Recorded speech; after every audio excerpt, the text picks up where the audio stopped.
alay kong arana para sa dalagang walang kasing ganda.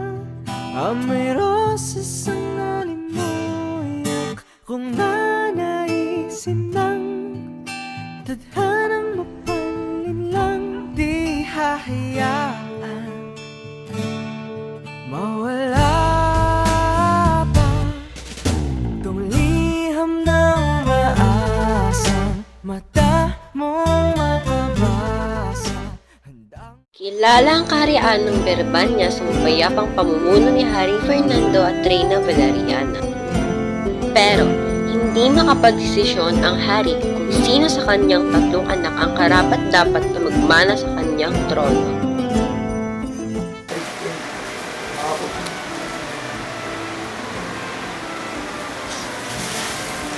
Ako ang magsasabi sa iyo kung sino ang karapat-dapat na maging hari sa iyong tatlong anak. Hayaan mo akong tulungan ka. Ipahanap mo ako sa iyong tatlong anak. At doon mo malalaman kung sino ang karapat-dapat na maging hari ng Berbanya. At saka may kailangan ka pang malaman. Ang iyong punsong anak na si Donwan ay pagtataksila ng dalawang taong malapit sa kanya. Ipahanap mo sa kanilang ibong adari. Asan si Don Juan? Baka nasa agumatan nakikipaglaro sa mga oso. Ama! Ama! Narito na po ako! Bakit din yung kalaro ng oso sa gubat, Juan? Ha? Oso? Juan, Diego, Pedro, ang ibon. Mga anak, sabi ng manggagamot kanina na hindi malubha ang sakit ng iyong tatay. Pero baka nagmula ito sa isang masamang panaginip. Anak, Ama! Ano po iyon? ang ibong Adarna.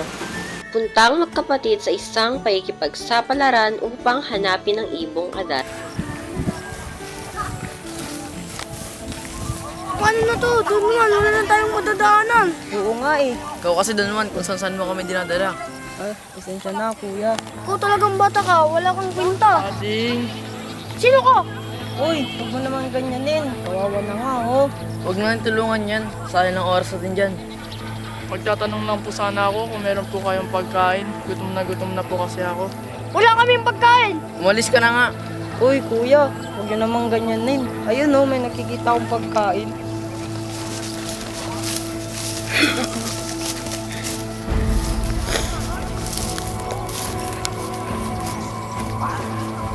Pagkain. Umalis ka na nga.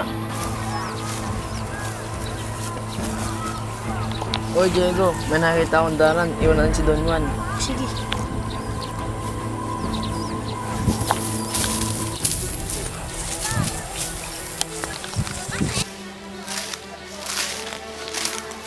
Ano ba yan? Wala na akong madaanan. Saan na sila?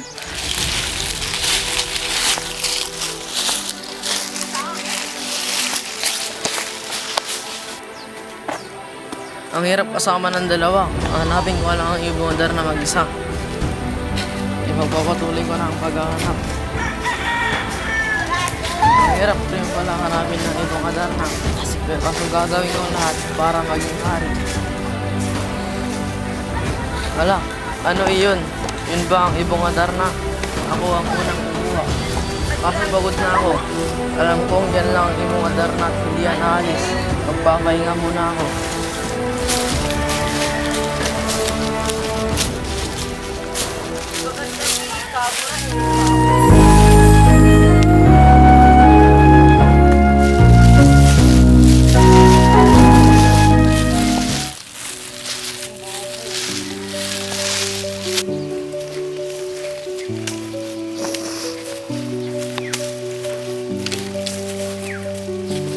Nasaan na kaya tayo?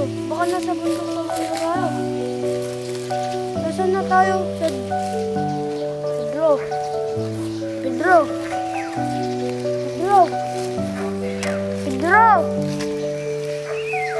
Ano yun? Makulay siya at kumikinang-kinang. Baka ibong adar na yan. Oo nga, ibong adar na yun. Huhuliin kita para maging hari ako.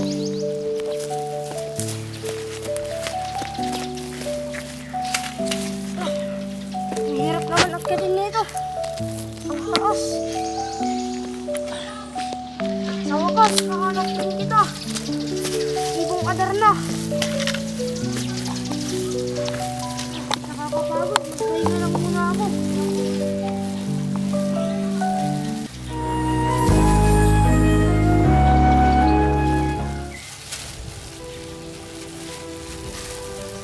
Ano ba yan? Ang hirap hanapin ng ibong Adarna. Nasa bundok tabor na baka ako. Pero gagawin ko ang lahat para gumaling si ama. Adi. Oh, kayo po ulit. Ano po ginagawa niyo dito? Hindi ko na yan kailangan. Maraming salamat sa iyong tulong ka. Ito ang iyong kailangan para mahulog sa iyo. Salamat po. Oh. Ba't kaya binigay sa akin to? Ganito ba kahirap huliin ng ibong Adarna? Ha? Mga kapatid ko ba yun?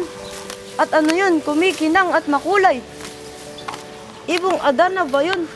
Kailangan kong iligtas ang aking mga kapatid at huliin na rin ang ibong Adarna.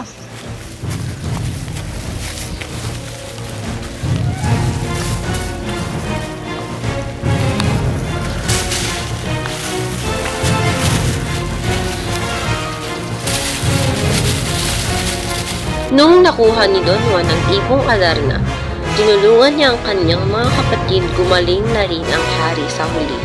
Si Don Pedro naging hari ng Berbanya, habang si Don Juan ay naging hari ng Reino de los Cristales. Leonora, Ano ba ang gusto mo? Naghintay mo ako ng 7 taon at nilalaman mo na magpapakasal ka sa iba. Prinsesa, sana maintindihan mo ako. Si Maria Blanca na talaga ang aking mahal. Bakit hindi mo ba ako maintindihan? Ang sakit maghintay ng 7 taon, tapos malalaman ka na magpapakasal